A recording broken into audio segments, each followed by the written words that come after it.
Hello guys, welcome back to my blog. आज 17 तारीख है और आज दिन शुक्रवार है और आज है गणेश चतुर्थी। उसका फास्ट रखा जाता है। मेरा आज फास्ट है तो आज मैंने फास्ट रखा है। तो आज के दिन काफ़ी चीज़ें बनाई जाती हैं तो मैं वो काफ़ी चीज़ें बनेंगी आज।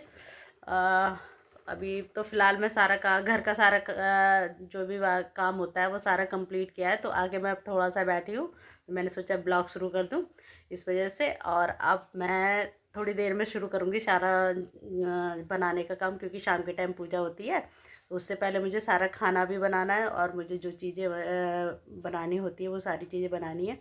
तो मैं क्या क्या चीज़ें बनाऊँगी वो मैं आपसे शेयर करूँगी। हमारे यहाँ क्या बनता है ये चीज़ें सारी शेयर करूँगी। फ़िलहाल यूपी में तो ये अच्छे से मनाया जाता है और ये साल का पहला त्यौहार है पड़ता है। तो फ़िलहाल देखते हैं कितना दिखा पाती हूँ। फ़िलहाल बने रहिए मेरे ब्लॉग में। चलिए मिलते हैं थोड़ी देर में। अभी थोड़ा सा मैं रेस्ट लिया है मैंने। चलिए अब चलिए घुसते हैं किचन में और बनाना शुरू करते हैं जो हमें बनाना है पूजा के लिए। बस और आपको दिखाती हूँ मैं क्या क्या बना रही हूँ। चलिए मैं आ गई किचन में और पहले तो मैं ये बता दूँ, ये वही सूट पहन रखा है जो मेरी पिछली वीडियो में भी मैंने यही सूट पहन रखा है और इस वीडियो में मैंने यही सूट पहन रखा है। तो ये मत सोचिए मैं रिपीट करके वो रोज़ वही पहनती हूँ।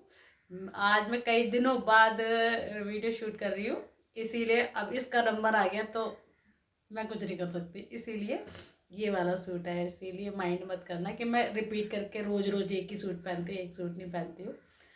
ये इसी वजह से पहन रखा है। तो मैं पहले बना रही हूँ तिलकुट बनती है हमारे यहाँ। तो ये तिल है, आधा किलो तिल लिए हैं मैंने और इनको पहले मैं भूनूंगी। मैंने कढ़ाई ली और फिर उसमें थोड़ा सा घी लगाया, ज़्यादा नहीं लगाया, थोड़ा सा घी लगाया क्योंकि तिल में भी ऑयल होता है। उसके बाद में मैंने तिल को भून लिया।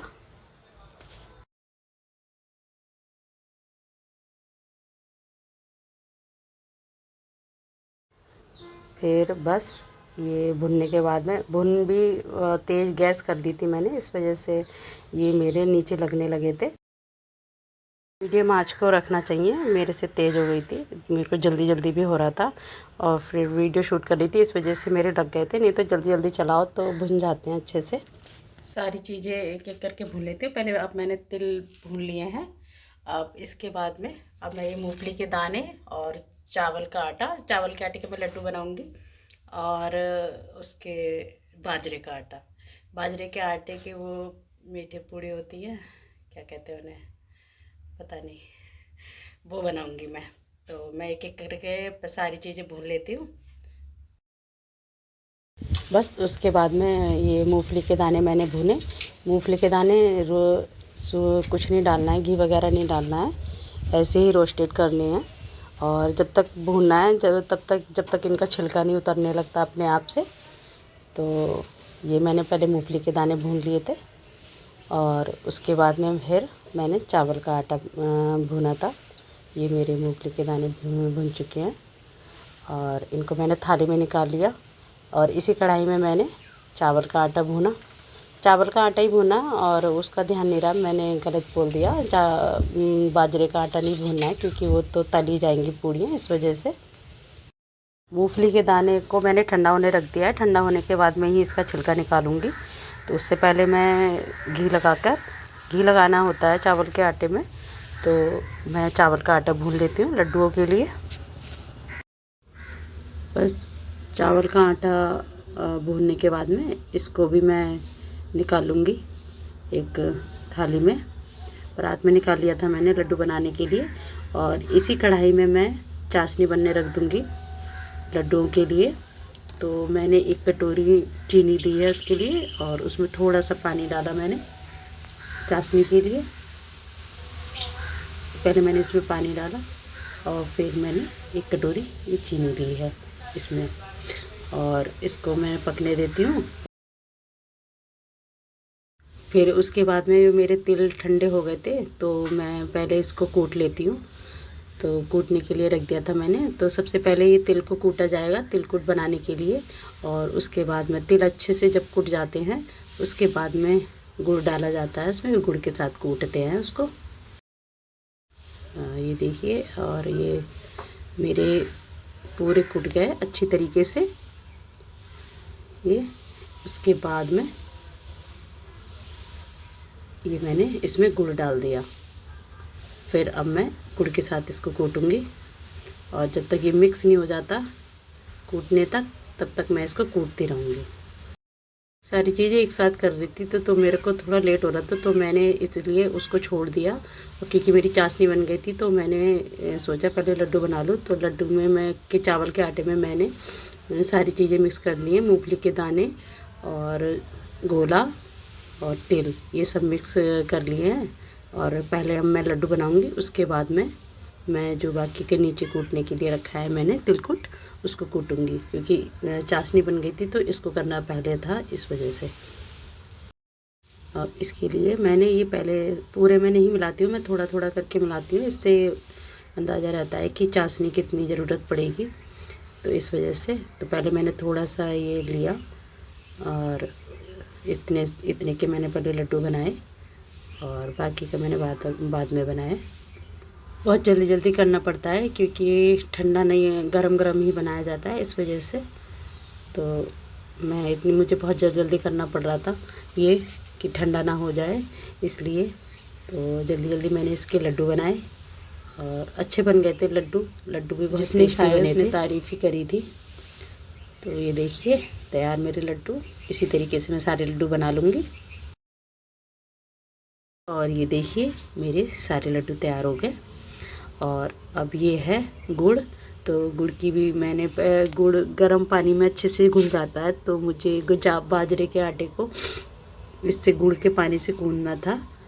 तो मैंने फिर बाजरे का आटा लिया मीठी पूड़ी बनाने के लिए, और वो गुड़ जो मैंने घोलने रखा था उसी से मैंने इसको गूंदा था। तो इसमें भी मैंने सारी चीज़ें मिला ली थी, तिल और गोला मिला लिया था। मूंगफली के दाने नहीं मिलाए थे क्योंकि फिर मूंगफली के दाने जलने लगते हैं, इस वजह से मैंने मूंगफली, और फिर बनाने में नहीं भी बनता, तो मूंगफली के दाने नहीं डाले थे, और बाकी सब डाला था। ये देखिए ये मैंने गूंद के तैयार कर दिया, और ये मैंने थोड़ी देर रेस्ट के लिए रख दिया।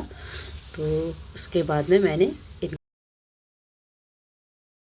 इसको कढ़ाई में तेल लगाया, और तेल लगाने के बाद इसको छोटी छोटी सी पूड़ी बना करके उसको मैंने इसमें तल लिया। ये छोटे छोटे से पहले मैंने पेड़े बनाए। तो बनाने में नहीं बनता है, तो बहुत मुश्किल से ये बन पाते हैं, तो हाथों से बनाना पड़ता है। तो हाथों से मैंने बनाया, और ये मैंने तलने के लिए तो तेज़ हो गया था, तो शुरू के तो मेरे ख़राब हो गए थे।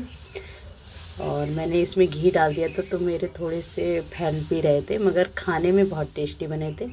फैल तो रहे थे, बनाने में भी बहुत मुश्किल हुई, मगर बन गए, बढ़िया बने। सबने तारीफ़ करी, इनको सबको ये बहुत अच्छे लगे। काम कंप्लीट हो गया, अब पूजा करनी है, तो पूजा करने चलते हैं, चलिए।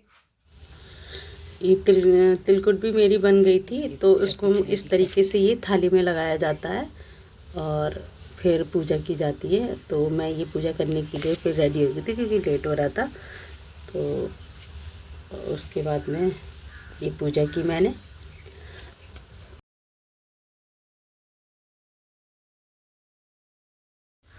पूजा भी शाम को ही होती है, यहाँ पे क्यारी होती है, मतलब हवन होता है।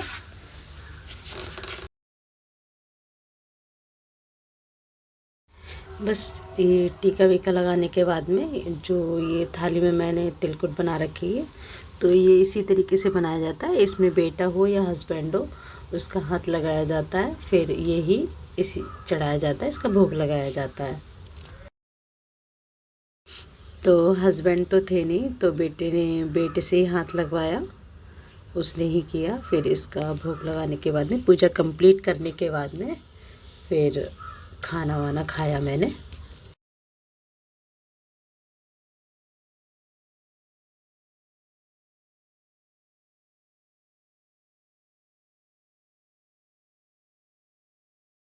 व्रत वाले दिन तो बिल्कुल भी टाइम का पता नहीं चलता, क्योंकि त्यौहार होता है, तो त्यौहार में तो बिज़ी इतना होता है, पता ही नहीं चलता दिन का कि कब निकल गया, इतना काम होता है। तो ये जो मैंने लड्डू और ये पूड़ी बना रखी थी, इनको अभी मैंने भोग लगा दिया था और फिर ये मैंने पूजा कर ली थी। ये छोटा सा हवन होता है, हवन किया जाता है, इसमें सारी चीज़ें चढ़ाई जाती हैं।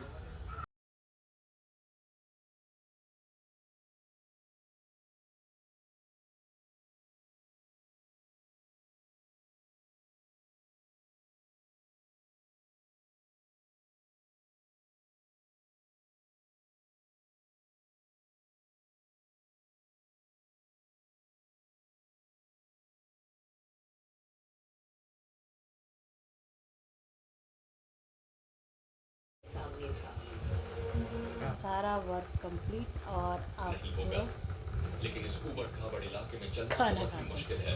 खाने में आज मैंने बनाया है पनीर। ये सो रहा है, लेटा है, इसने खाना खा लिया और मैं खाती हूँ। और वैष्णव आई नहीं है, खाना खा लो फिर मिलते हैं। खाना पीना हो गया और अब मैं नाइट वॉक के लिए निकली हूँ, खाना खाने के बाद जो टहलते हैं उसके लिए। और आज हस्बैंड नहीं है साथ में, वो बाहर जा रखे हैं, मैं आज अकेली ही घूम रही हूँ। तो बस मेरा आज जो भी मैंने ब्लॉग में दिखाया यही सब होता है आज के दिन। इसको हमारे यहाँ सकट कहते हैं और पता नहीं और सब लोगों के क्या कहते हैं, हमें नहीं पता। गणेश चतुर्थी है वैसे तो यही सब था। तो अब मैं इस ब्लॉग का यहीं पे एंड करती हूँ, मिलती हूँ नेक्स्ट ब्लॉग में। तब तक आप खुश रहिए, खुशियाँ बांटिए और मेरी वीडियो को लाइक कीजिए, शेयर कीजिए और मेरे चैनल को सब्सक्राइब कीजिए अगर आप नए हैं तो। बाय।